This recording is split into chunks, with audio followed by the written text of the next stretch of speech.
C'est bien que ça ait duré qu'un an. Donc on a ramené du monde et Thomas a ramené beaucoup de monde aussi, puis on a mélangé tout le monde et on a foutu un gros bordel. Parce qu'on serait mort en fait. Il y avait des bagarres de temps en temps. Ça fait 10 secondes qu'on est dans le parc. Et je vois Pierre qui rentre une méga patate à un mec. Il y a que les montagnes qui se croisent pas, et lui c'est pas une montagne, du coup je vais forcément le croiser. Je l'ai croisé 3 ans après. Bon, celle-là on la coupera peut-être au montage maintenant que j'y pense, parce que c'est un peu un aveu d'agression. Bonjour à tous et bienvenue sur un nouvel épisode de La Tchatch. Aujourd'hui, je reçois quelqu'un de très particulier qui est cher à mon petit cœur. Je reçois Pierre Ragnar, que vous connaissez sûrement si vous êtes déjà passé au Roadhouse ou si vous me suivez sur Instagram, qui est un fin limier. Pierre, est-ce que tu peux te présenter brièvement? D'où viens-tu? Qui es-tu? Taille de chaussures, taille de casquette. Pierre Ragnar sur les réseaux. Je suis barman depuis 2015. Je viens de Compiègne en Picardie. Du coup, ouais, j'ai principalement fait que de la nuit dans les bars où j'ai bossé. J'en ai à peu près 25 à mon actif en comptant les contrats et les extras. Je suis arrivé sur Paris en 2018, au Yellow, à Bastille, rue de Lappe pour ceux qui connaissent, ceux qui savent, parce que c'est la rue de Lappe aussi. Et puis après, j'ai commencé à prendre des postes de direction au Gentleman Pub, où mon cher ami Thomas m'a grandement aidé à créer une clientèle. Alors, il t'a aidé à créer une clientèle, mais à détruire le bar aussi. Voilà, on donne et on reprend, quoi. Il y a toujours de trucs. Et après, on a ouvert le Roadhouse ensemble, avec d'autres associés, évidemment. Du coup, Pierre, ça fait un petit moment qu'on se connaît, hein, ça va faire 4 ans, et justement, on s'est connus à l'époque où tu étais au Yellow Mad Monkey, pour la simple et bonne raison qu'en fait, moi, quand je suis arrivé sur Paris, c'était le seul bar que je connaissais. J'étais allé en Sentinelle, j'avais chopé une Australienne, du coup, je me suis dit, c'est là qu'il faut que j'aille quand je sors sur Paris, logique. Et je suis arrivé et c'est là qu'on s'est connus, donc ça va faire longtemps, hein, ça va faire 4-5 ans. Hein. Septembre-octobre 2021, ouais. Ouais. Moi j'ai quitté en début novembre 2021, donc on s'est connus quelques semaines avant. Ouais, on va raconter comment on s'est connus quand même. Ouais, le soir, t'avais posté une story sur Insta où t'étais devant le Yellow. Et du coup, je t'ai reconnu, j'ai fait putain, c'est lui, ok, vas-y, faut que je lui parle, quoi. On discute, on fait connaissance et du coup j'aborde un de ses potes qui me le présente et on a bu un shot ensemble, me connaissant le mois de l'époque, j'ai dû te faire boire une saloperie à 80 degrés. Ouais, sûrement un stro, ouais. C'est la première fois de ma vie que je goûtais du stro. On a dû boire ça et on a discuté, il m'a traité d'enculé, j'ai fait ouais, ça me ressemble assez. Et puis après il est revenu plusieurs fois au bar avec des personnes différentes, de sexes différents.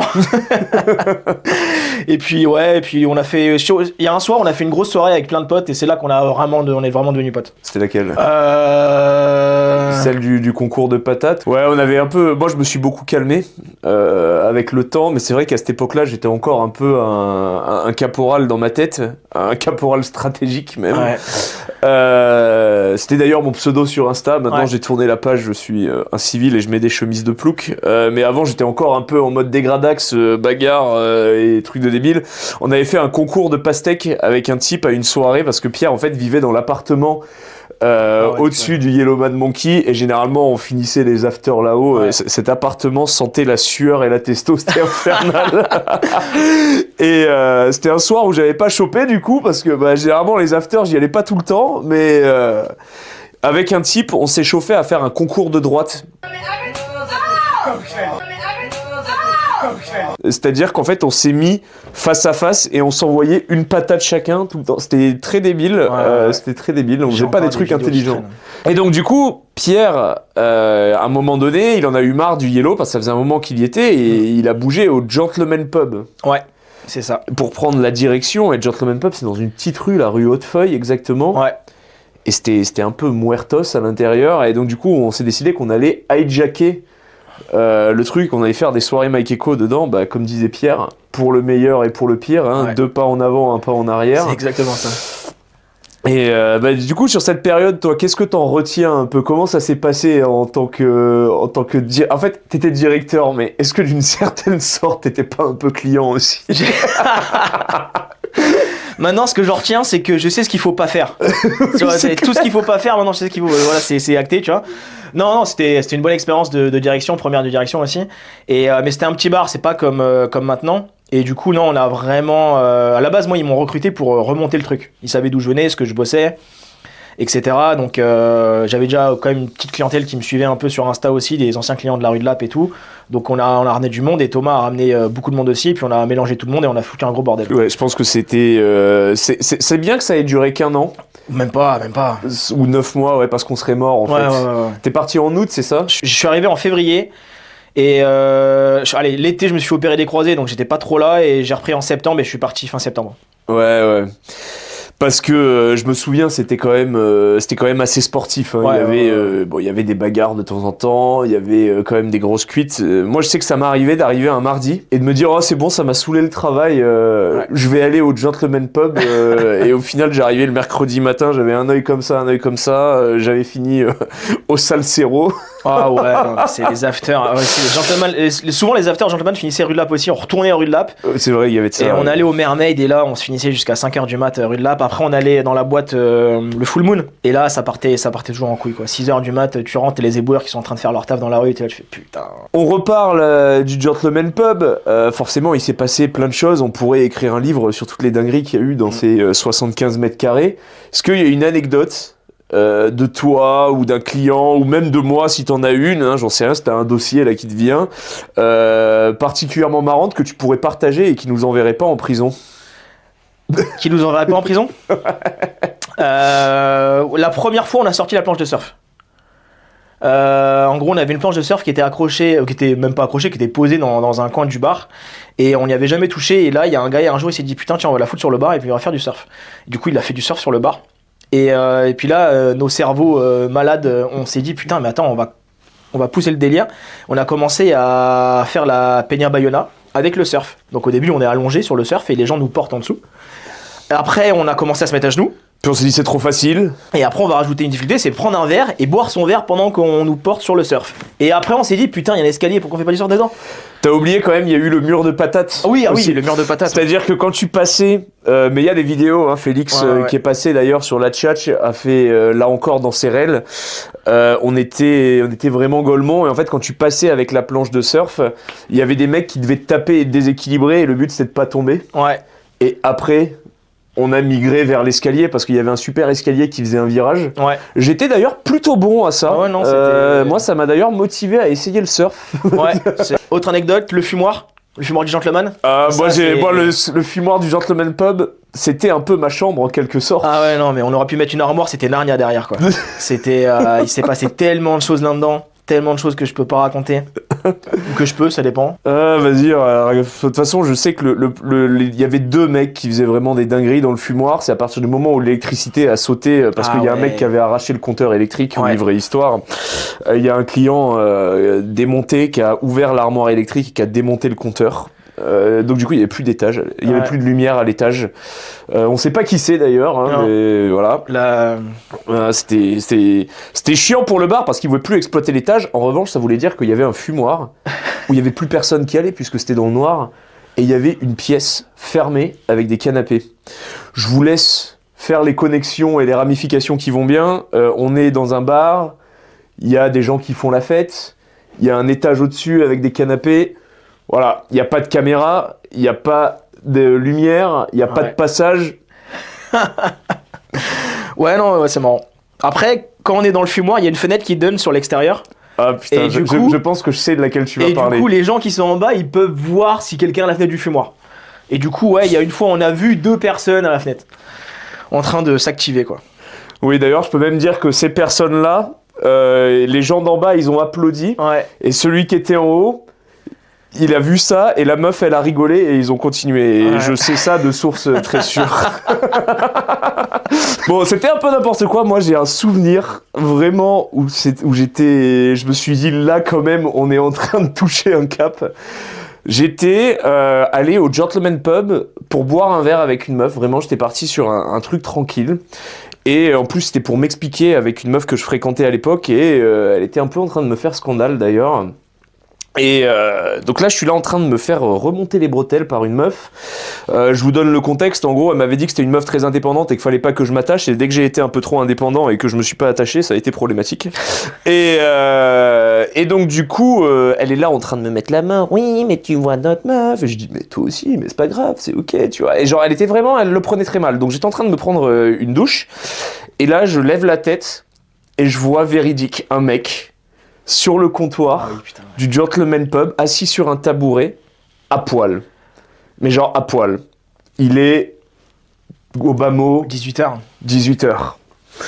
Donc là, je me dis non, attends. Et donc là, t'es là, mais tu m'écoutes quand je te parle. Et au retour de toi, tu vas comprendre pourquoi je suis un peu distrait. Elle se retourne, elle me dit, mais c'est quoi ce bar de tocard? Je vois que Pierre, il est là avec ses grosses lunettes, tu sais, genre à fixer le type comme ça. Et le mec, c'est une marmule, hein, c'est 2 mètres, 120 kilos. Quoi. Ouais, en plus, c'est le mec qui te parle, t'écoutes, quoi, tu vois, t'es attentif. Et j'avais parlé avec les mecs et je savais que c'était des anciens troupes de marine, donc du coup, je me dis, vas-y, je vais peut-être essayer de faire la gestion du problème. Ah, ils étaient encore TDM. Hein. Ouais. Et je vais voir le type et je lui dis, ça va? Et il me dit, ouais, j'avais chaud. Et j'étais là en mode comment ça t'as chaud tu veux pas t'habiller? Et il m'a dit je dois m'habiller là? Je dis oui. Et là son collègue il arrive il fait ah putain gros pourquoi tu t'es mis à poil? Et il dit ah il fait tout le temps ça quand il est bourré. Ouais. Et j'ai dit ça va qu'il n'y a pas de videur. Ouais. Mais les gars rentraient à Vincennes je crois. Et ils sont partis peut-être 1 heure après et donc ils étaient 3-4 je sais plus. Et le lendemain, le gars, il revient, un de ses potes, il revient à l'ouverture vers 16h, il me dit ouais, attends, on a oublié un sac et tout. Je fais tiens, il est là, c'est le sac de mon pote. Je fais ouais, c'est pas trop dur le retour. Et il me dit si, l'enfer, tous les 25 mètres, il s'arrêtait pour s'allonger par terre. Et dès qu'il croisait quelqu'un, il voulait le taper. Je fais oh là là, l'enfer. Je fais ah ouais, je dis bah du coup, on a plus de permis. Je fais ah ok, c'est réglé comme ça. Parce qu'ils sont arrivés 1 heure en retard, je crois, je sais plus, ils ont mis 2 heures à rentrer au lieu de une demi-heure. D'habitude. Alors eux c'était des champions d'ailleurs en parlant de videur, je sais que sur les grosses soirées du coup tu prenais un preniez un videur. Ah oui. Et le videur, en fait, si tu veux, le problème de ce bar, c'est c'était pas comme le Roadhouse, hein, il y avait vraiment une fréquentation où il y avait que des frigos qui allaient dans ce truc-là. Ouais. Il y avait que des mecs, et en fait, si tu veux, ça se tapait dessus, mais ça se réglait toujours à l'amiable. C'est-à-dire que, oui, tu prenais une droite, où tu mettais des droites à un type, et puis après, tout le monde séparait, une fois qu'il y avait eu quelques échanges de coups quand même, ça laissait un peu faire, c'était pas comme dans les toujours dehors, jamais dans le bar. Et après, les mecs, ils revenaient, avec la gueule un peu comme ça, et ils disaient bon désolé on s'est expliqué et après ils revenaient dans le bar donc si tu veux c'était vraiment il y avait un réglage de feuillure constant et le videur il se retrouvait seul à faire le filtrage et genre je me souviens une fois il y a un type qui a collé une droite à un type originaire de Nice qui met des chemises de plouc et le videur lui avait dit wow, belle droite. C'est tellement vrai. Et en même temps, c'était dur pour lui de devoir gérer. Je me souviens notamment la soirée cuir moustache. T'as des gens qui sont en train de faire du surf debout, à traverser un mur de patates sur une planche de surf. Et en fait, lui, il était dehors avec sa doudoune et il se tournait comme ça et regardait.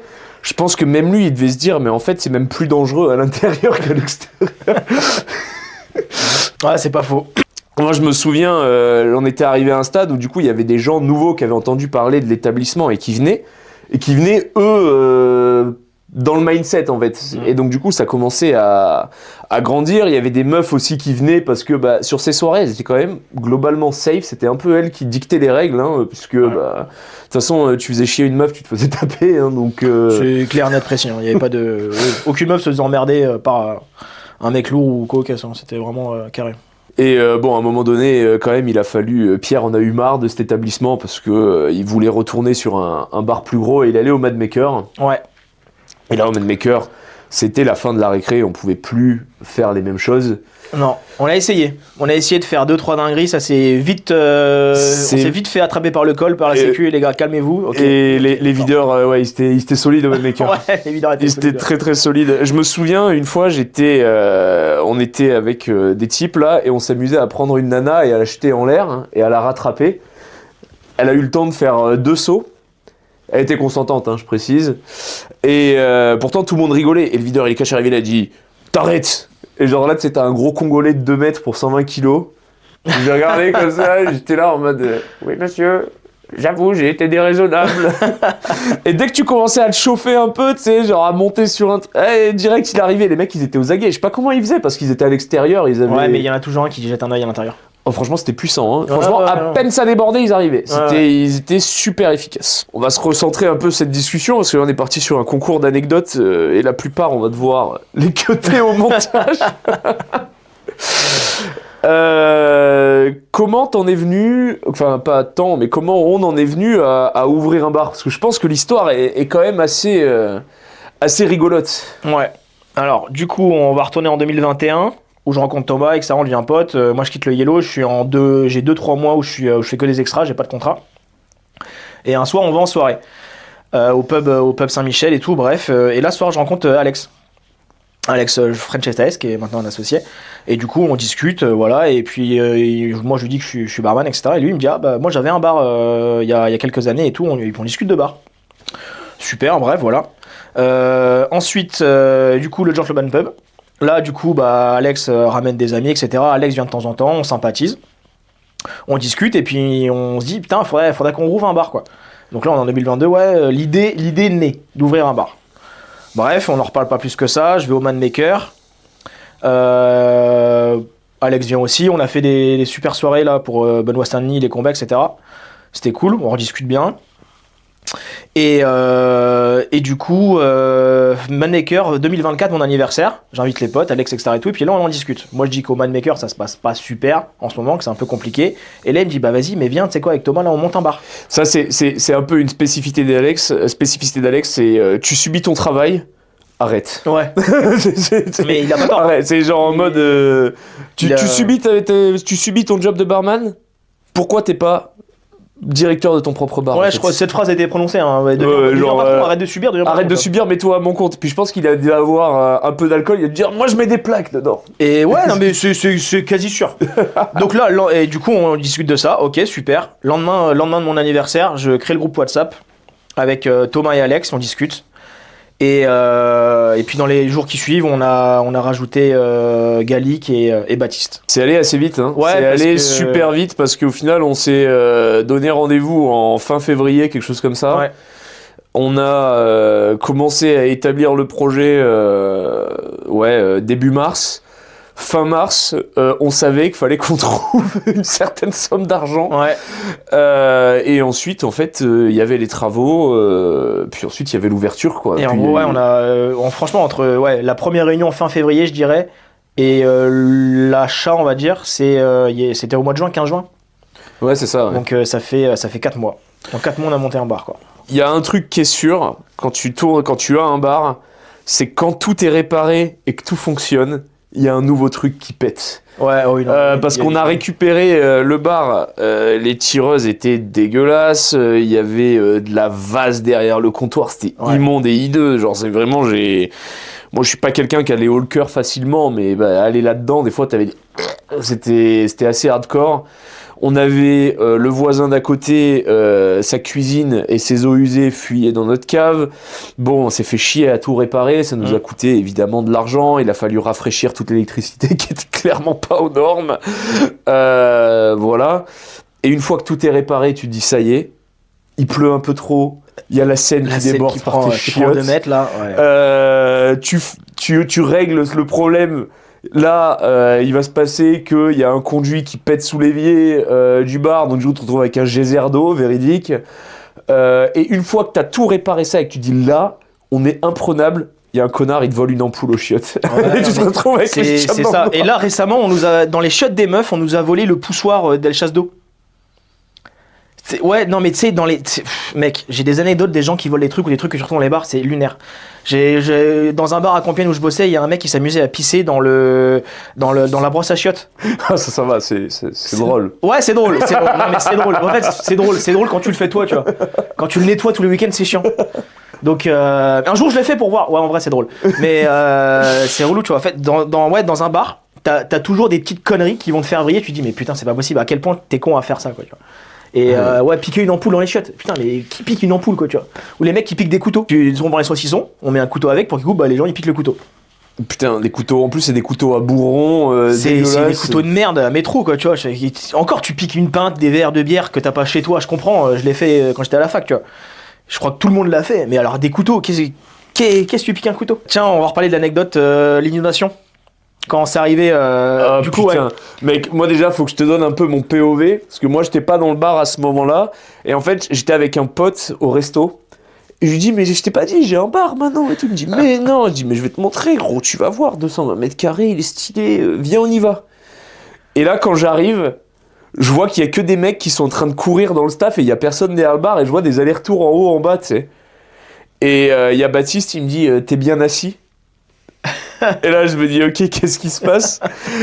Et je regarde par l'escalier, et véridique, il y a, il y a bien ça de flotte à partir de l'escalier. C'est-à-dire qu'en fait, t'as vu dans le Titanic, quand il y a les plans et tu vois l'escalier et tu vois l'eau, bah là c'est pareil, sauf que l'eau, au lieu d'être bleu ciel, elle est marron couleur merde parce que c'est l'eau de la Seine, tu vois. Et, non, c'était lunaire. Et en gros, ouais, donc c'est en pleine soirée, c'était un jeudi soir, si je me souviens son nom. Et au mois d'octobre. Et ouais, du coup, en gros, ça sort des chiottes, mais ça sort, c'est pas ça coule, c'est un geyser qui sort de 2 chiottes. On panique, on fait putain merde, qui se passe? Première idée, moi je lui dis putain merde, les stocks, parce que je vois que ça commence à remplir la cave. Nous, notre cave, elle est vraiment. Elle est un peu enclavée, on va dire, parce que les chiottes sont un peu surélevées par rapport à la cave, et une autre pièce est surélevée aussi par rapport à la cave. Donc en gros, la cave est pas totalement au même niveau. Ça coule dans les chiottes, ça commence à remplir, ça crée un bassin. Et là, je me dis, putain, merde, faut protéger les stocks.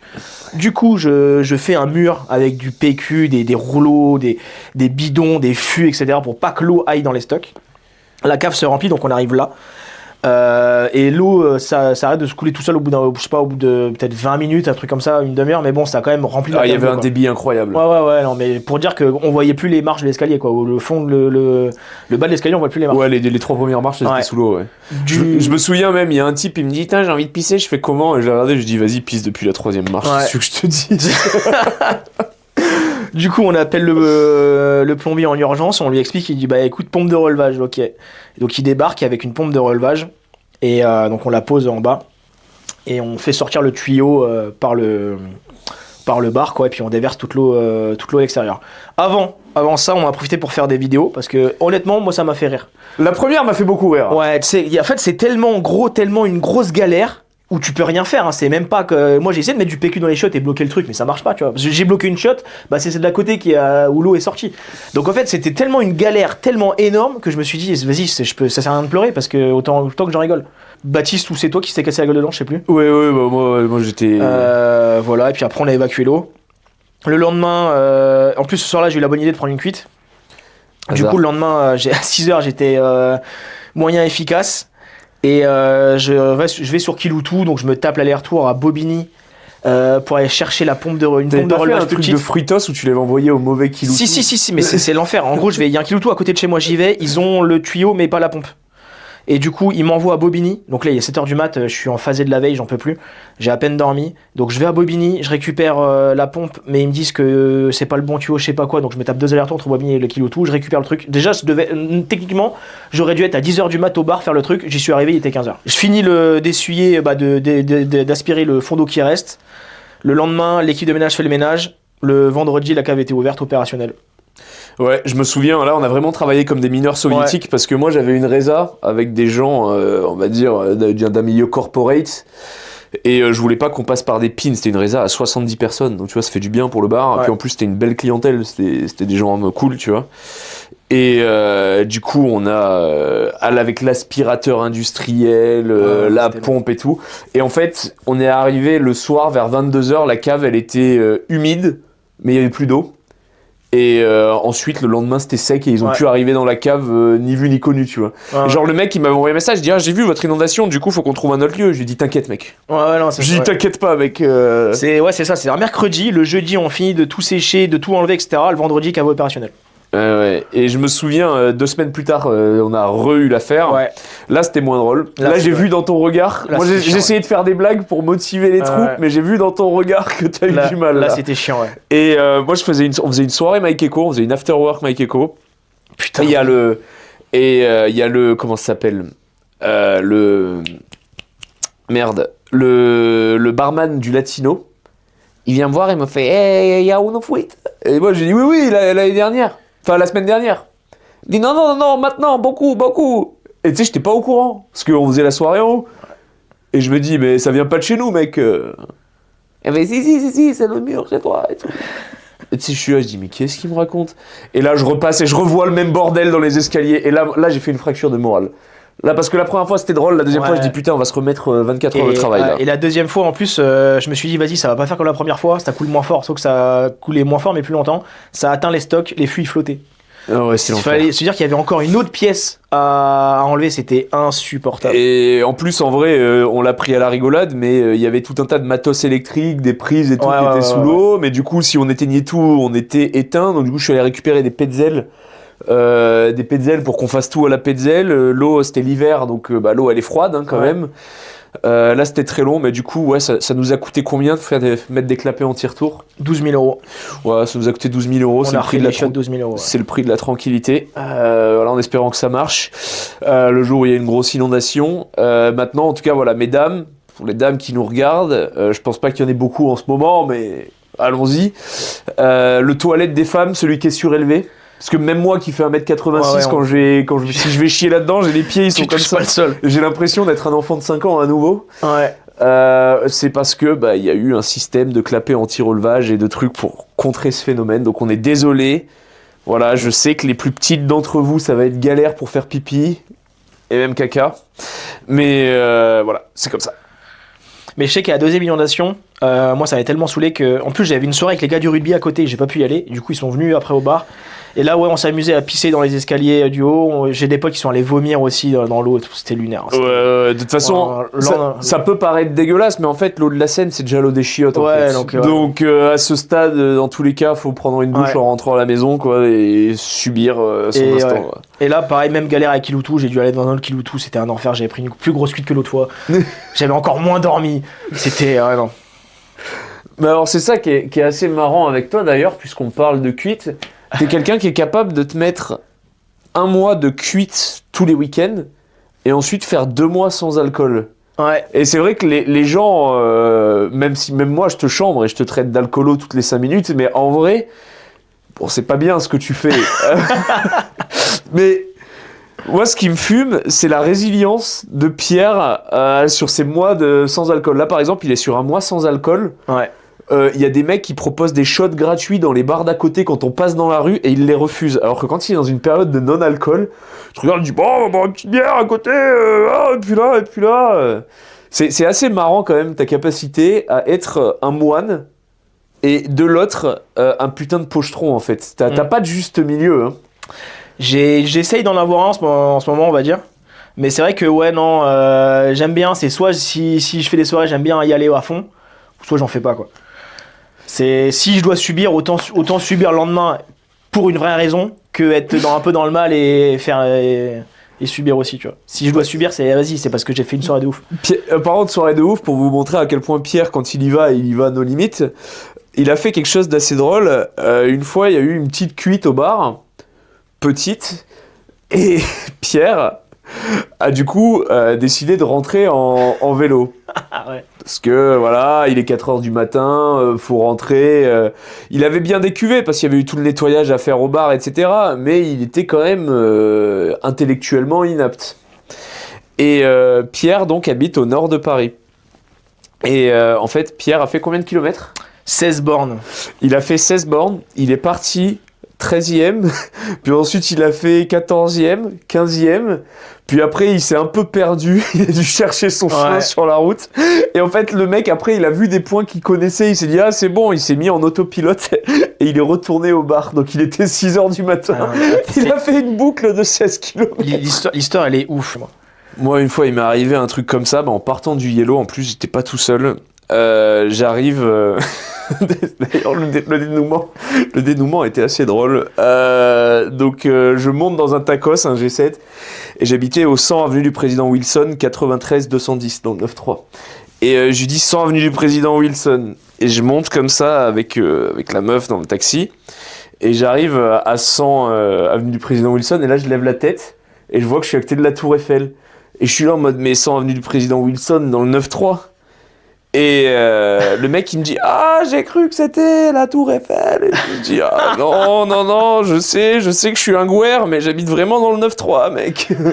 Et tu sais là je sais pas pourquoi à l'époque, bon je vais pas citer son nom mais tu te souviens que je fréquentais une nana de bonne famille. Ouais. Et elle vivait dans ce coin-là et je dis au taxi, je dis non ça c'est là où mon autre meuf habite. Et là, tu regardes, elle me dit comment ça, mon autre meuf? Je dis c'est une blague. Et du coup, ouais, bon, au final, ça va, elle est passée à autre chose quand même. Mais non, je m'étais retrouvé. Et tu sais, genre, vraiment, j'ouvre la truc et je vois un putain de bâtiment. Déjà, c'est stylé. Il n'y a pas de déchets sur le trottoir. Ah ouais, non, ouais. Et là, je me dis, non, c'est pas chez moi, ça, c'est pas le 9-3, là. Non. Il n'y a pas des vieilles carcasses de trucs et tout. Je dis, non, là, il y a... Ah ouais, et là tu vois la Tour Eiffel, et tu fais ah merde. Où je me réveille, où je reconnais pas du tout où je suis. C'était à l'époque du Yellow. Et je sortais en after avec mon ancien chef de bar du bar à côté. Bref, on picole, je sais plus à quelle heure. Blackout. Et là, je me réveille, je suis dans le RER. Mais je le sais pas vraiment, je suis à côté de lui comme ça. Je fais oh, mais où est-ce que je vais? Je fais putain merde, demain je suis d'ouverture, je bosse à 15h30. Vas-y, je sors, le RER s'arrête. Je fais, ouais, gros, il fait, non, vas-y, viens chez moi. Je fais, non, je sors, j'y vais. Je sors du RER, je le vois, il part. Je vois mon pote qui est comme ça devant. Je fais, ok. Et j'avais pas de passe Navigo à l'époque. Je fais, merde, putain, bon, allez, je passe sous les barrières. Je sors de la station, et là, je vois des maisons. Des arbres, des barrières, mais genre un peu comme dans une petite ville ou à la campagne, tu vois. Je fais, où est-ce que je suis? C'est quoi ce bordel? Je prends mon téléphone. Google Maps, je vois, je suis à Maison Alfortville ou Maison Alfort. Je fais, oh putain, ma voiture était à Bastille. Je fais, oh l'enfer. Ok, Google Maps, je vois combien de temps à pied. Je fais, vas-y, j'étais scout, je peux faire des randonnées, je l'ai déjà fait, je vais le faire. Je vois, il y a plus de 2 heures de marche. Je fais, vas-y, c'est bon, je suis chaud. Je fais 10 mètres, je fais, vas-y, je peux pas le faire. Alors moi j'en ai eu une belle et ça c'était la toute première vraie cuite que j'ai pris à Paris et c'était de loin une des plus fortes de ma vie. Donc il y avait un mec quand j'étais à l'armée, on va pas l'appeler, mais en tout cas il se reconnaîtra. Il se reconnaîtra. Il m'invite et c'est un type, je vous le décris, campagnard normand, 2 mètres, 110 kilos, boxe anglaise super poids lourd avec des titres à l'époque. Hein. Il a fait marsouin au 21, puis ensuite il est parti dans une unité qui met un peu beaucoup de branlées. Et ce mec-là, il avait une grosse voix, il parlait comme ça, salut mon grand, comment ça va? Tu sais, genre vraiment tu sais, le filtre au Tchad, tu vois. Ouais. Il a vraiment cette tête. Et moi, il me fait « Ah, Roméo, tu viens vivre sur Paris, il faut que je te fasse découvrir un petit bar que j'aime beaucoup qui s'appelle Les Écuries, c'est à Odéon. On se prend une petite planche de charcuterie au soleil, des bières, on se met bien. » Moi, je dis « Ok, vas-y, pas de galère et tout, mon gros, on monte. » Donc du coup, on se donne rendez-vous un samedi et on se donne rendez-vous à 11h45. Donc il arrive, oh, ça va vieux, putain, on s'est pas vu depuis la dernière fois, au 21, génial, nanani, nanana. Et là, on arrive, on commande des planches, petite charcuterie, franchement sympa, plein soleil. On prend une première pinte et tu sais, tu la bois vite parce qu'il fait chaud. Ouais. Donc tu sais, t'es là.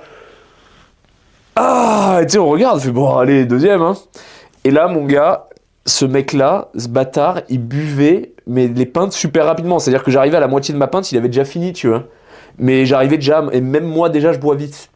Donc en fait, on arrive au bout de 3 heures de sitting, je suis à peu près 16 pintes. Donc là, je vais pas bien du tout. Et à un moment, je dis, je vais crever, bouge pas. Je traverse la route et je gerbe toute ma race, mais genre en face de la terrasse, devant tout le monde et tout, tu vois. Il est genre 15 heures. Tu vois. Et je suis en train de vomir de la mousse, tu vois. Alors vraiment, Quand tu bois trop de bière, vomir, c'est horrible. C'est que de la mousse. Ah ouais, non, voilà, j'ai l'impression d'étouffer. Je suis en train de devenir du gel lave-main émulsifiant là. Ouais, Et du coup, le serveur, c'est un espèce de rital, il fait ma faccio lo cazzo, ma fanculo, ma qu'est-ce que tu fais là? Pourquoi tu vomis comme une merde? Tu vois, donc du coup, je me fais virer, on se fait virer du truc. Et là, mon pote, il me dit allez gros, je vais t'amener visiter le Panthéon. Donc là, mon gars, j'ai fait la visite du Panthéon. J'en ai aucun souvenir. Tout ce que j'ai souvenir, c'est que ça ressemble à une église et qu'il fait frais, que c'est agréable et qu'il y a des trucs, tu sais, genre disposés comme une espèce de cathédrale, mais je vois tout flou, je m'en souviens de rien. On sort de là et il me fait « Est-ce qu'on se ferait pas une photo avec le Panthéon ?» Je suis là en mode en autopilote. Tu vois, là, il y a mon reptilien qui commande, mais mon néocortex ne répond plus de lui-même. Qu'on a fait une photo, sur la photo, je suis comme ça, tu vois. Et là, il me sort, il me dit, bon, on peut plus retourner aux écuries parce que t'as fait des carabistouilles. Mais du coup, je connais un petit pub qui s'appelle le Bombardier, juste à côté. On va se prendre une petite Guinness pour terminer la journée. Je dis allez, ok, on a pris 2 Guinness et je lui dis gros, je pense que je vais cutter parce que là je vais vraiment mourir. Et il me fait t'inquiète mon gars, à la revoyure. Et il part. Et genre ensuite moi j'arrive dans le métro, donc je m'endors et je me réveille à Paris Austerlitz. J'avais pris la 10, je me réveille à Paris Austerlitz. Je dis ah merde et tout, chier. Donc je la reprends et je dis ok, faut que je change. Je me re-endors, je me réveille à Boulogne. Je me dis, oh putain, je suis à Boulogne. Je dis, ok, donc je me reprends le truc et je dis, bon, bah là, vas-y, c'est dans 15 arrêts, je peux peut-être récupérer un truc pour ramener chez moi, à l'époque, dans le 9-3. Je me rendors, je me réveille à Austerlitz et je dis, putain, mais je vais pas m'en sortir. Donc là, je descends à Saint-Michel et le but, c'est de faire 4-12 et là, je me dis, il faut que je bouffe un truc. Donc c'est la première fois de ma vie que j'ai mangé au kebab en face du bar, figure-toi. Ouais. Parce que je suis sorti, j'ai vu un kebab, je suis allé voir, je dis, mais moi, un kebab et tout. J'arrive chez moi 18h30, donc 18h30, et je me pose sur mon lit 2 secondes comme ça, en mode je subis la vie, et je me réveille dans la même position à 2h du mat, avec les cheveux qui poussent à l'envers, tu vois, genre vraiment... Et je me suis dit, ce mec-là est invincible, parce que en fait, on s'est mis ça dans la gueule. Moi, là, je vais le reprendre, à l'époque j'avais 28 ou 27 ans, je vais mettre 1 semaine à m'en remettre de cette cuite. Tu sais, genre quand je faisais ça, j'avais des fourmis dans le bout des doigts et tout, tu vois, ce genre de cuite. Et lui, il est parti nickel. Et un jour, j'arrive à son mariage, donc quelques mois plus tard, il m'invite à son mariage. Et il me présente à sa femme, et sa femme me dit « Ah !» C'est une Corse, elle fait « Ah !» C'est avec toi qui boit à ce maître minable là. Et je regarde et je lui dis ah oui, une fois on s'est mis une petite cuite. Elle dit ah petite, ah bon. Et j'étais là, je dis putain, j'arrive, je me fais limer quoi. Elle me dit hey, tu te mets pas ça au mariage. Hein. Je dis oui, va bene, pas de salut, c'est bon, très bien. Et après je vais le voir et je lui dis putain mais t'étais bourré toi. Il me dit oh. Ça a été compliqué, hein. Elle a dit j'ai pris cher, hein. Maintenant je suis surveillé. Et là j'étais quand même rassuré parce que je me suis dit, je l'ai vu partir en mode à la revoyure copain, allez. Et je me suis dit ce mec est invincible, il vient de se prendre, lui il avait pas vomi, tu vois, au final il a dû prendre 19 bières, un truc comme ça. Ouais non, il y a des mecs qui font peur. Même moi, tu vois, il y a des gars, tu sais, je suis là, je bois avec eux, je picole, on fait. Puis je dis, mais attends, parce que moi, je suis en train de subir ma vie. C'est déjà arrivé, pendant que je bossais, il y a des mecs, ils veulent faire des concours d'alcool, tu vois. Et donc, à une époque, je les suivais, je le faisais toujours. 2-3 fois, quand je sentais que je pouvais briller, que ça allait partir en couille, je me mettais un soft pour calmer le jeu. Et je me dis, mais heureusement que je l'ai fait, parce que sinon, si j'aurais fini en même temps que lui pendant que je bossais, c'était compliqué. Moi, je fais un truc la dernière fois, il y avait un type, il insistait pour me payer des shots. Il disait, hey, shot. Et c'est un soir où je bois d'alcool. Parce que moi aussi, je me mets des cuites, mais je me fais quand même énormément de soirs sans alcool. Faut quand même le savoir. Et donc, du coup, il voulait que me payer des shots. Et je disais, frérot, je bois pas d'alcool ce soir, c'est mort.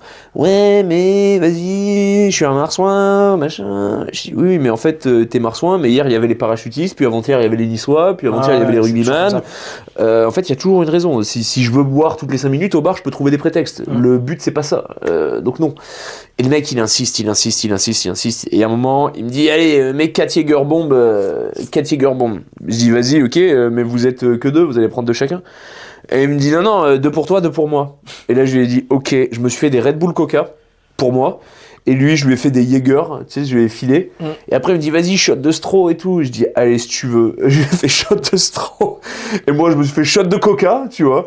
J'ai fait, c'est bon, tu vois, t'as craqué. Je dis, oui, c'est bien. Et au final, je l'ai chargé 6 Jägerbomb. Parce que ça m'avait tellement saoulé, j'ai dit, mais il m'a forcé. Mais des fois, faut feinter. C'est parce que c'est vrai que moi, je suis au bar 5 soirs par semaine, minimum. Et tous les jours, il y a quelqu'un qui te propose à boire. Mais tous les jours, il y a un anniversaire. Tous les jours, il y a un pote qui passe. Tous les jours, tu vois quelqu'un. Tous les jours, tous les jours on propose. T'avais un peu ce problème à l'époque du Yellow Man Du Monkey. coup, Yellow à l'époque, je buvais tous les jours, tu vois. Parce que, en fait, vu qu'il habitait au-dessus du bar, dès qu'il partait faire ses courses, il passait devant les bars, il connaissait tout le monde. C'était, hey Pierrot, viens boire une pinte. Et au final, il n'allait jamais faire ses courses. Le nombre de fois, je suis descendu le dimanche, il était 17h. Je suis habillé en schlag, j'ai mon petit tote bag de merde, là, je vais faire mes courses. Donc, je dis bonjour aux collègues, je dis bonjour aux collègues de la rue. Nombre de fois, je suis rentré chez moi à minuit sans mes courses. Et bourré, en plus, je fais, ah putain, tu sais, t'es chaud, tu fais, putain, je voulais manger autre chose que des pâtes ce soir, bah putain, tu fais des pâtes à minuit, je fais, putain, je suis vraiment une merde quand même. Non, c'est... Du coup, après, j'ai compris, je disais bonjour, je fais, non, attends, je vais faire mes courses et je revenais boire après. Et donc, je rentrais chez moi, les courses, elles étaient dans un étage, je fais, ouais, vas-y, c'est bon. Et là, je pouvais me faire à bouffer, tu vois. Ouais, non, mais c'est vrai que c'est le piège, hein, si tu te laisses entraîner tout le temps, oui. C'est marrant de temps en temps, tu vois, mais à un moment donné, faut dire stop, faut dire non, tu vois. C'est pour ça qu'il y a des périodes où je vais boire. Et des périodes où je vais pas boire du tout parce qu'en fait, vas-y, c'est bon, je suis dans une période un peu vraiment beaucoup sport, alimentation, etc. Et ça se voit, tu as perdu du poids. Ouais, 14 kilos en un mois et demi, tu vois. Donc, ça va être chiant parce que bientôt on va plus pouvoir te faire des blagues grossophobes. Ah, c'est moi qui vais les faire. J'attends que ça là. C'est vrai que ça fait 2 ans que tu prends cher. J'étais le seul gros grossophobe là, tu vois. Donc j'avais pas trop de liberté d'expression par rapport à ça, mais là j'ai pouvoir en avoir. Oh bah maintenant il reste que Pierrick. Le bâtard. Non, mais de toute façon c'est important d'être rude avec soi-même. Moi-même je suis grossophobe envers moi-même. C'est-à-dire que moi j'ai pas de chance. Je prends des joues. En fait, moi, mon indice grossologie, c'est mes joues. Donc, en fait, si tu veux, dès que je prends des joues, il y a tous mes potes qui sont là, ah putain, t'as les joues de charcutier, tu manges bien. Et du coup, je suis là en mode, bon, allez, faut que je me reprenne en main. Moi, si je prends tu vois, genre, je fais vraiment, hein, je fais un week-end pizza, alcool, etc. Genre, mon corps va pas changer, juste mes joues. Et du coup, voilà, j'ai une tête de gros. Mais ouais, non, franchement, non, faut faire gaffe avec la santé, tu vois. Moi, je me suis bien amusé plus jeune, là, tu vois, j'ai 29 ans.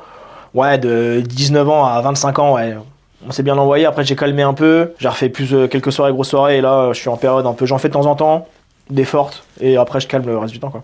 Moi, je me suis calmé.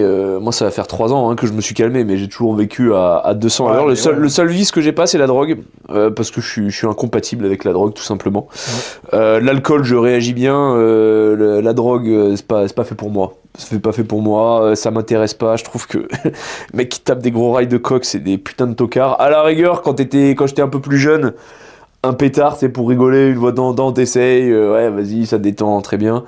Mais moi, je reste sur l'alcool. Mais j'ai quand même vécu à 100 à l'heure, et c'est vrai que ça fait 3 ans, je me suis calmé. J'ai quand même été en couple à un moment, puis après, je l'étais plus, mais j'avais des boîtes, donc des responsabilités. Et voilà, donc, puis là, maintenant, je suis à nouveau sous scellé. Donc forcément, parce que alcool égale déraison, égale présence féminine, égale bagarre potentielle. Bon, quand t'es célibataire, tu t'en fous. Quand tu commences à avoir une meuf, bon, tu te régules un peu plus. Ouais, quand elle t'attend à la maison, tu fais ok, bon. En fait, et puis elle t'attend à la maison.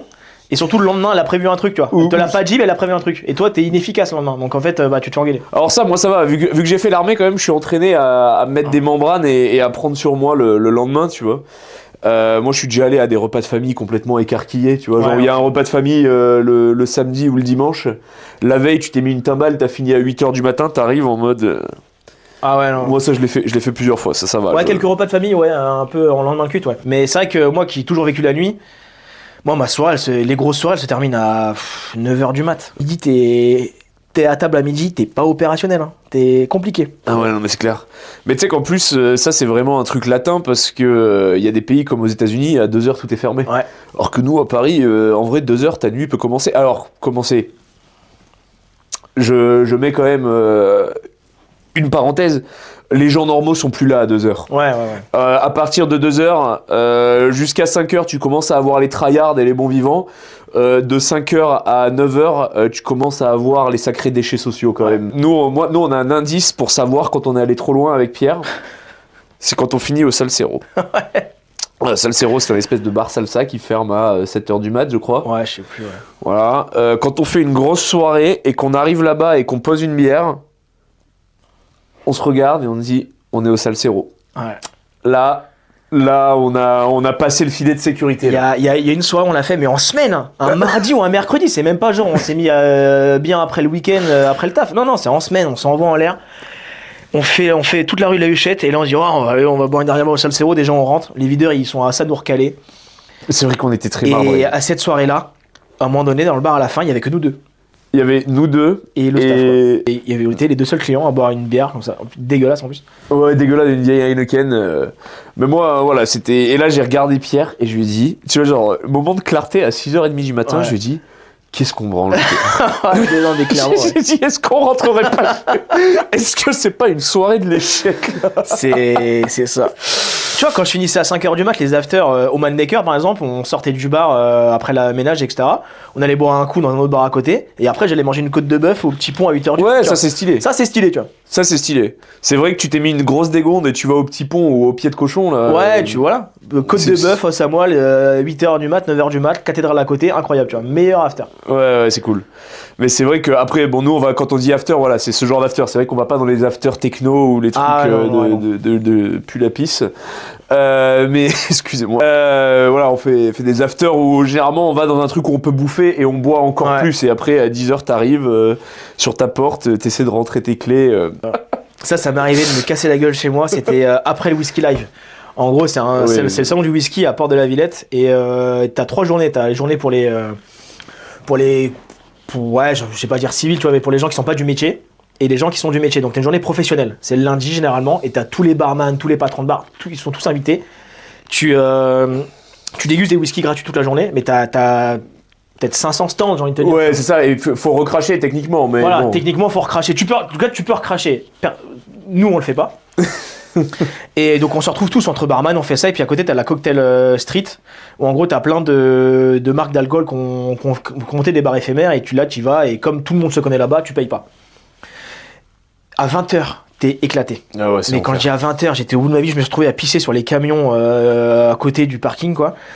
Vas-y, je propose à un pote un after et qui décline, et heureusement qu'il décline. Je prends le métro pour rentrer chez moi, et ligne 5 ça va, c'est à côté. Je descends, je vais m'arrêter un arrêt avant pour passer au kebab qui est à côté de chez moi, prendre le kebab et rentrer chez moi. J'arrive, je vois l'épicerie, je fais oh putain, une épicerie, je récupère des pâtes et du parmesan. Je vois le kebab, je récupère un kebab et une barquette de viande. J'arrive chez moi, je fais chauffer les pâtes. Je mange le kebab comme un animal. Ensuite, les pâtes chauves, je les mets dans l'assiette avec de la viande de kebab, du parmesan, je mange ça. Et là, je fais, putain, je suis au bout de ma vie, là. Je regarde mon téléphone, 21h30. Je fais 21h30, je suis en train de défoncer un kebab et des pâtes comme un animal dans ma cuisine. C'est quoi ce bordel? Et là, je me dis, au moins demain à 8h, je serai en forme, quoi, tu vois. Je vais pour aller aux chiottes, je me pète la gueule dans mes fringues sales, et tu sais, je suis par terre comme ça. Et là, je me dis, mec, il y a un monde, je dors. Je suis tellement bien dans mes fringues comme ça par terre, je fais, vas-y, peut-être je peux dormir. Et là, je me dis, non, t'es quand même pas une merde à ce moment-là. Je me lève, je vais pisser, je vais dans mon lit pour dormir. 2 heures après, je me réveille, je vomis. J'ai vomi pendant 4 heures. Oh, l'enfer. En même temps, vu ce que j'avais bouffé et bu, je comprends. Non, mais le whisky live, c'est très trempé. Et je peux dire qu'à 8h du match, j'étais pas du tout opérationnel du coup. Mais si, c'est vrai que les clients lambda, ils ont pas de notre tolérance à l'alcool. Moi, je le vois, c'est déjà arrivé, tu sais. Ouais, alors ça dépend qui. Parce client que lambda. au Roadhouse, il y a quand même. Client lambda, tu vois, j'ai eu un exemple il y a pas longtemps. C'est un gars qui est passé avec des potes après le nouvel an. Il est arrivé, il était déjà un peu joyeux et tout. Et il fait, ah tiens, je vous paye des shots et tout. Il fait, bon, allez, vas-y, tu sais quoi. Allez, on boit un shot. Hop. Il me dit, tequila. Donc 37 degrés, pas trop fort. Il fait, allez, vas-y, on en remet un autre. Donc il y a eu deuxième shot dans la foulée. Et je lui dis, vas-y, je paye ma tournée après. Il me dit, ouais, je reviens dans une demi-heure. Je fais, ok, vas-y, parfait. Il revient 3 minutes après. Il fait, allez, le shot maintenant. Je fais, t'es sûr maintenant? Allez, maintenant. Bon, 3e shot. Lui, 10 minutes après, le gars il était éteint. Il était sur la banquette comme ça. Oh merde. Donc ouais, tu sais, les gens, des fois, ils se motivent.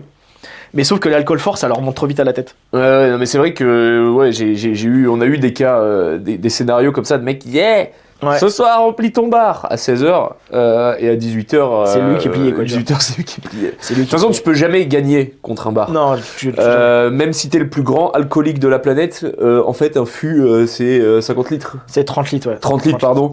Donc en fait, oui, tu vas pas boire 30 litres de bière à toi tout seul, et sachant qu'il y a 15 tireuses, tu vas jamais gagner contre le bar. Non, c'est sûr. D'ailleurs, ça m'amène aussi à un autre truc. Quand un mec se fait virer du bar, il y a un truc qui nous fascine avec Pierre. Ah oui. C'est qu'à chaque fois tu dois jeter un mec du bar, le mec résiste. Ouais. Et en vrai, j'ai jamais vu dans un monde un videur qui dit à un mec, t'as bien résisté, c'est quoi? Va voir le barman, prends un shot. Mais c'est ça. Genre, vas-y mon gros, tu t'es bien débattu, t'es vraiment une machine. Est-ce que tu veux niquer ma meuf d'ailleurs? Regarde, elle est assise juste là. Non, mais Est-ce que tu veux pas qu'avec ton cocktail, tu niques aussi ma meuf? Genre, à croire que le mec, tu sais, genre, je sais pas, j'arrive pas. Moi, à chaque fois que il y a un videur qui est venu me voir qui m'a dit ok, tu sors. J'ai dit, je récupère ma veste, je sors. Mais ouais, c'est je préfère partir dignement sur mes deux mains, voilà, tu vois, à part si vraiment t'es en train de te taper et qu'il te prend et qu'il te jette dehors, et bon, voilà, dans ce cas. Mais tu vois, je me dis, limite, c'est agréable. Tu vois, genre, quand là, t'es en clé de tête comme ça, le videur, il est en train de te porter. Il y a 2 minutes, t'étais en train de taper, il y a 2 secondes, t'étais en train de taper un mec. Là, d'un coup, t'es chill. Il y a le gros Congolais qui te porte. Tu vois, c'est limite en mode, vas-y, je me laisse faire. Allez, pas de soucis. T'arrives, quand t'es arrivé à la porte et tu sais que tu vas te faire jeter, tu récupères l'adhérence de tes jambes, et, tu repars sur tes pieds. Il te fait, tu viens plus. Et tu dis, très bien monsieur, bonne soirée. Bonne soirée, au plaisir. Bah du coup non, mais je repasserai, je vous ferai coucou quoi, tu vois. C'est vrai, les mecs ils sont là, ils veulent se battre et tu sais, ils se battent, tu crois que tu vas plier le videur, tu vas rentrer, on va te servir. Imagine que tu plies le videur, ça peut arriver. Tu crois qu'il va se passer quoi? On va forcément appeler les keufs, on va pas te dire, ah putain mec, tu veux pas devenir videur du coup? Tiens, regarde. Tiens, prends sa plaque et son flingue et ferme la porte, tiens, vas-y, c'est bon, t'es le shérif. Tu sais, c'est ça, c'est pour être videur, faut péter l'ancien videur et après tu deviens le nouveau videur, tu vois. Imagine ce bar. Imagine ce bar, tu vois, pour être sécu, gros, faut que tu plies l'ancien videur et tu deviens le videur, tu vois. Contre ça m'embauche, t'imagines. Voilà, donc là, je vous présente Régis. Régis, c'est notre videur. Là, donc, il y a Kevin, Jordan et Mathéo. Chacun votre tour. 1-1 avec Régis, celui qui gagne, il devient videur. Non, mais ça me fumerait, tu vois, ça me fumerait. En vrai, il y a un truc à faire. Tu sais, le mec il fait putain mec tu vas bien niquer là. Hop, il retire son brassard sécu, il donne, il fait tiens, hop, les clés du bar. Tu t'appelles comment? Ok, c'est bon Kevin, tiens Kevin, le staff, Pierre, Thomas, allez c'est bon les gars, il prend le contrat à partir de demain. Ah les mecs c'est des ouf. C'est des ouf, surtout qu'en vrai, moi je vais vous donner quand même un petit conseil de gestion de l'agression on va dire, parce que un videur qui vient de dire sors maintenant c'est une forme d'agression, même si t'as fait de la merde avant. Restez calme, corroborer, reformuler, très bien. Et sors maintenant, très bien, je sors, je récupère ma veste. Voilà, pas de mouvement brusque. Tu sors, et ensuite, quand t'es dehors, tu dis, vous m'avez sorti, mais il y a une incompréhension. Voilà. Se montrer toujours très calme et raisonnable. Parce que, par exemple, il y a une meuf, tu la dragues, une fois, tu fais pas le lourd, et en fait c'est un peu un petit problème qu'on a, c'est que nous on a une tolérance zéro avec le harcèlement dans le bar, et donc du coup, des fois il y a des meufs qui pensent que se faire draguer est un crime, et se faire draguer n'est pas un crime. Insister lourdement est un crime, à mes yeux. Maintenant un mec qui tente, qui va voir une meuf et salut ça va, ah putain je te regardais de l'autre côté, je te trouve mignonne, la meuf elle lui dit non je suis pas intéressé, il se barre, c'est pas du harcèlement. Et je me souviens une fois, j'avais pris un mec, j'ai dit bon allez toi sors et tout parce qu'il y avait une meuf qui s'était plaint et le mec était super sobre, tu vois, genre ça arrive rarement, hein, ça arrive très rarement ce cas de figure, mais le mec était là en mode écoutez, moi elle dansait contre moi, bah j'ai dansé avec elle et au final elle était pas contente et je lui ai dit ok désolé, le mec était super chill et la meuf de l'autre côté elle était super énervée. Tu vois, et elle était bourrée et tout. À un moment donné, je suis allé voir la meuf et je lui ai dit, écoute, j'ai parlé avec le mec, il le fera plus, il va plus te calculer de la soirée, toi je te demanderai de pas calculer. Et bah c'est celle que quand je suis descendu aux toilettes, elle me disait, je passe dans les, tu sais, je vérifie toujours un peu les toilettes quand même quand je vais pisser, histoire que tout aille bien. Justement pour la sécurité de tout le monde, qu'il n'y ait pas un mec qui soit en train de se noyer dans l'urinoir, en train de vomir, ou une meuf de l'autre côté, pareil, tu vois, donc je toque et tout. Et j'arrive aux toilettes des femmes et j'entends qu'il y a coït. Donc je toque. Et je dis bonjour, est-ce que vous pouvez ouvrir la porte s'il vous plaît? Et là, la meuf elle m'ouvre. Elle me fait oui. Et moi je lui dis vous pouvez vous rhabiller et pas faire ça ici s'il vous plaît. Et la meuf elle me dit je suis toute seule. Et je lui dis t'es toute seule. Et tu fais quoi? Tu fais des polichinelles fait bah alors on va se faire plaisir toute seule. T'étais juste derrière, parce que vu qu'il y avait quand il y a un truc comme ça, je demande toujours à ce qu'il y ait une autre personne qui vienne avec moi, qui soit témoin ou en retrait pour voilà. Et Et j'arrive et je lui dis arrête de me prendre pour un con s'il te plaît. Je lui dis mon bar c'est le dernier endroit où t'as envie de te branler en fait. Genre, enfin. Et les chiottes d'un bar. Et les chiottes d'un bar en fin de soirée voilà. Et elle m'ouvre et là le mec qu'elle m'avait dit qu'il avait été lourd, bah en fait elle était en train de galocher son meilleur pote tu vois. Alors qu'elle m'avait dit le groupe ils sont lourds et tout. Et au final, bon voilà. Des histoires où tu surprends des gens dans les shots, j'en ai tellement. Mec, j'en ai les meilleurs que j'ai eu au bar. Un lundi soir, 21h par là, deux rebeux qui arrivent, tu vois, un couple, et ils se posent sur une petite table et ça boit des coca. Donc tu vois, généralement, les petits couples comme ça, qui en plus boivent pas d'alcool, c'est ceux qui sont à des années-lumière de te faire des problèmes, normalement. Moi, je calcule pas, mais à un moment donné, tu vois, je vois, ils s'embrassent un peu et tout, ok, très bien, ma foi, c'est un date, hein. Et à un moment, je vois le sac du mec, le sac de la meuf, sur la table, et pas eux. Et tu sais, je suis là comme ça, à côté de la machine à fléchettes, et je dis, putain, ça fait un moment qu'ils sont pas là. Puis à un moment, je me dis, attends, bizarre ça quand même. Les deux, ils partent en même temps. Je monte sur la mezzanine, personne, et je descends en bas, et là... Donc j'arrive, je toque, et le mec il fait ah désolé, je peux finir. Je dis bah... Et tu sais, je suis là en mode... Je peux finir. Et j'étais là en mode vas-y gros, je te laisse une minute, dans une minute j'ouvre la porte. Je me barre mais je te laisse une minute. Et du coup voilà, une minute, il est remonté, ils ont récupéré leurs affaires un peu honteux. On était lundi soir, il était 21h. Là franchement je me suis dit mais frérot, ils étaient pas bourrés. Ils buvaient des coca. Ils buvaient des coca et des cocktails sans alcool, tu vois. J'ai pas compris. J'avais un petit couple comme ça qui venait au Manmaker. Ils étaient toujours ensemble, petite nana et petit mec, rien de ouf, tu vois. Ils prenaient des petits cocktails, ils se mettaient jamais minables, ils discutaient avec personne, tu vois. Ils étaient que entre eux. Ils faisaient chier personne, super sympa. Ils venaient aller 2 fois par mois max, tu vois. Toujours carré, toujours propre. Et là, il y a un soir, je les retrouve dans les chiottes. Les deux. Pareil, en train de... Ah, désolé, et tout, on savait pas. On savait pas. Gros, tu viens depuis 2 ans, 2 fois par mois. Carré, il n'y a pas un problème avec toi, et là, ce soir-là, tu décides de faire ça, tu vois. Et puis les shots du Manmaker, c'est quelque chose, tu vois. Si je me permets d'ajouter un petit volet prévention aux gens qui veulent s'envoyer en l'air dans des toilettes d'un établissement de nuit.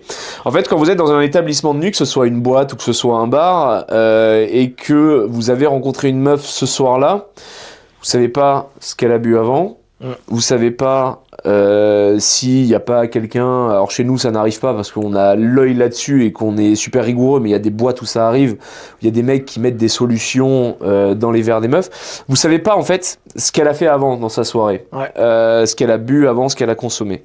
Qu'admettons vous vous chauffez, là tout le monde est bourré, c'est la fête, vous vous embrassez, puis après vous décidez d'aller aux chiottes et faire ce que vous avez à faire. Dans 9 cas sur 10 ça va bien se passer. Mais il y a le 10e cas où en fait la meuf elle se réveille et il y a un autre mec qui avait rien à voir avec vous, qui l'avait shooté ou alors elle avait trop bu et là elle se réveille le lendemain et elle réalise qu'en fait vous avez profité en fait d'un moment de faiblesse. Vous êtes morts les gars, vous êtes morts de chez mort. Juridiquement parlant, ça peut aller très loin. Donc en fait vaut mieux, si vous chopez une meuf en soirée, vaut mieux la ramener chez soi tranquille, tu vois, et parce que déjà il y a le temps de décuver, il y a la sortie du bar, donc il y a la sortie, il y a plus la clameur publique, il y a le retour au calme.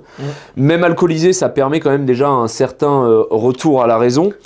Et ensuite il y a le trajet en Uber. Quand elle va arriver, elle va demander à pisser, elle va boire un verre d'eau parce que il va y avoir la déshydratation d'alcool qui vont arriver. Donc normalement, si vraiment la meuf elle était chibrée et que là elle se retrouve chez vous, elle a eu le temps en fait de reprendre ses esprits. Et si vraiment ça bloque, de vous dire écoute, je sais que je suis rentré chez toi, mais je suis pas dans le mood.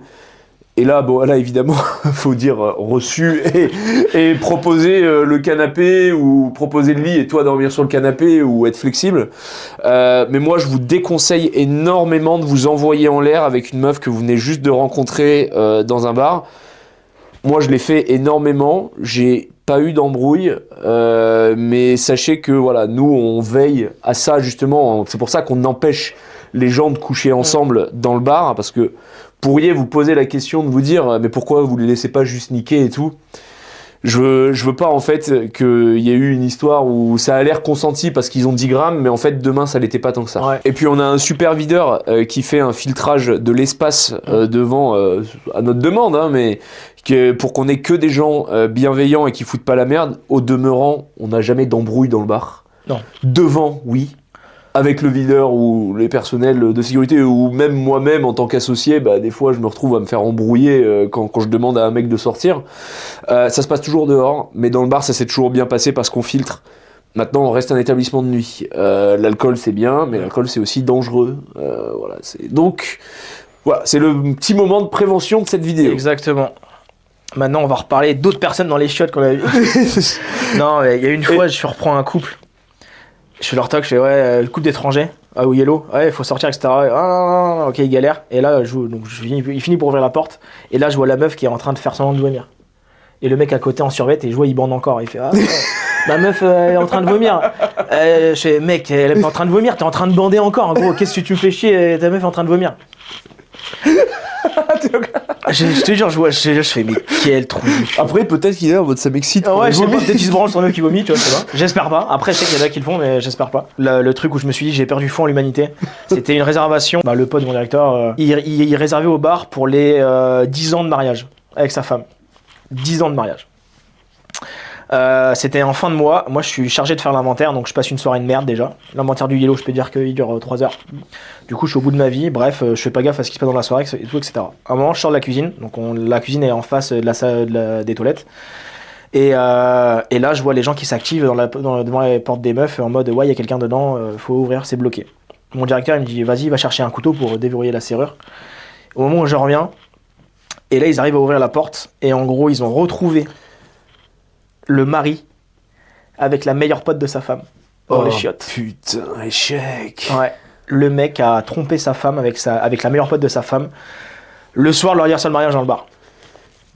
Mec, je reste toujours admiratif et je le mets entre guillemets ouais. De ce genre de mecs qui vont tenter des moves de sagouin comme ça. Genre moi il y avait le père d'un pote pour son anniversaire, genre il avait fait ses 40 ans. Et c'est sa femme qui a organisé et tout. Et il y avait des gens qui étaient venus et qui dormaient dans la baraque, tu vois, qui venaient d'autres villages et tout, vu que tout le monde s'était cuité. Et en fait, ils ont divorcé 2-3 jours après. Ouais.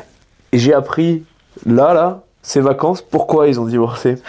Parce qu'en fait, sa femme, elle a dit, il y a la lumière de la piscine qui est encore allumée. Donc elle est descendue pour l'éteindre. Et quand elle est arrivée... avec son mec, il était en train de déglinguer une des invitées dans la piscine. Ah putain. Ouais. Et moi, je me dis... à quel niveau de débilité mentale et sociale tu vas faire ça, tu vois. Le mec, il est à l'anniversaire de mariage. Tu vois, à la rigueur, il y a plein de gens qui trompent leur femme, qui sont mariés, ils font ça discret, ils vont dans un hôtel avec leur maîtresse. Tu vois, il y a quand même une certaine recherche de la discrétion. De discrétion. Et là, il y a des types. Tu sais, c'est genre, moi je les imagine un peu comme des Mexicains avec des grosses moustaches et avec des pistolets. Et tu sais, genre, on leur dit, ok, là, faut qu'on arrive en Sioux, il y a la cavalerie américaine, faut qu'on arrive à voler la dynamite. Et là, l'autre, il arrive, il fait, oh, rapendejo! Ouais, mais ouais, c'est clairement ça. J'aimerais bien savoir quels neurones se sont pas connectés pour que le mec s'est dit, putain, j'ai quand même baisé la meilleure pote de ma meuf. Ouais, c'est. Moi, ça me fume. Faut quand même être un sacrifice de pute. Ouais. En vrai, faut quand même être un enculé. Hein. Déjà, la meilleure pote de ta meuf. Touchy, comme à la même soirée. Touchy, elle est là, dans les chiottes du bar. Oh, vas-y, c'est bon, mec. Pour clore cette vidéo, je vais vous raconter une petite blague. Il y a un mec, il va se marier avec une meuf, et la meilleure amie de la meuf, elle appelle le mec et elle lui dit oh Giovanni, il faut à tout prix que tu passes à la maison, faut que je te dise un truc très important avant ton mariage. Et donc Giovanni dit bon bah ok très bien, il prend la voiture, il se gare en bas, il monte, premier étage, deuxième étage, troisième étage, il arrive, il sonne, et là elle lui ouvre, elle a un peignoir, très bien, et la meilleure amie elle est chargée, tu vois, elle est vraiment chargée.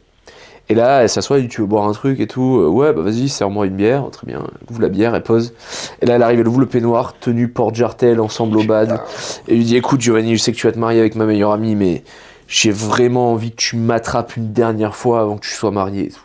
Là, Giovanni, il prend, il se lève, il se barre en courant. Il monte dans la voiture. Comme ça, il arrive, il ferme la portière. Et là, sur le côté, sa femme. Et elle le regarde et fait « Giovanni, tu es vraiment le meilleur, je savais que je pouvais compter sur toi. » Nanana. Moralité. Toujours laisser les capotes dans la voiture. Ok, eh ben écoutez, c'est la fin de cette émission. L'émission d'enculé, gros. Je pense qu'on va devoir faire énormément de cuts, mon Pierrot, parce que en vrai, là, il y a plusieurs trucs qui peuvent être... Ah, mais au pire, on fera des réels, on mettra des bips, tu vois, on fera des trucs. Avec le réel. Et là, j'étais bip, avec bip, et là, du coup, je fais bip. Attention, bip, attention à l'alcool. Bip. Tu sais, limite, ce que je vais faire, c'est que je vais cutter plein de mots. Ouais. Tu sais, genre, à chaque fois que tu dis un mot, je le cut, et après, je l'assemble, genre, pendant 1 heure, et je te fais faire des phrases en mode l'alcool, c'est mauvais. Bon, évidemment, l'alcool à consommer avec modération. Les histoires d'alcool et de cuite, c'est marrant quand on y survit. Ouais. Parce que si on meurt, bah, ça devient d'un coup très tragique. Ou très drôle, parce qu'il y a quand même des moments, des moyens drôles de partir, j'imagine. Mais...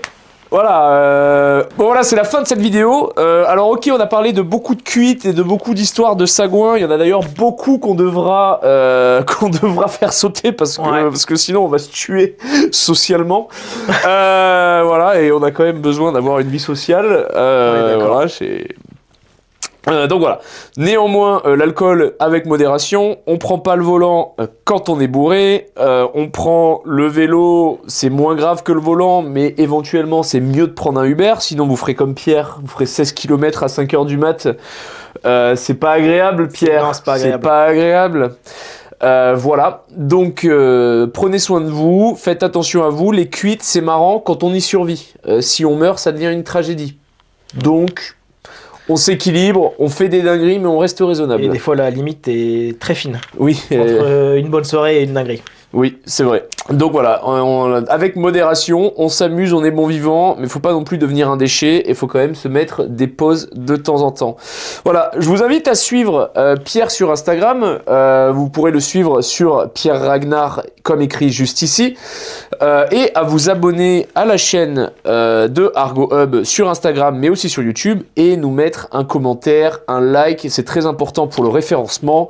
Voilà, la chaîne fait que commencer, donc pour l'instant on fait pas beaucoup de vues, mais et c'est encore un peu brouillon, mais ça va s'améliorer au fur et à mesure qu'on avance dans le temps. Donc voilà, je vous fais des gros bisous et on vous aime. Je vous embrasse aussi, à bientôt. Allez, ciao.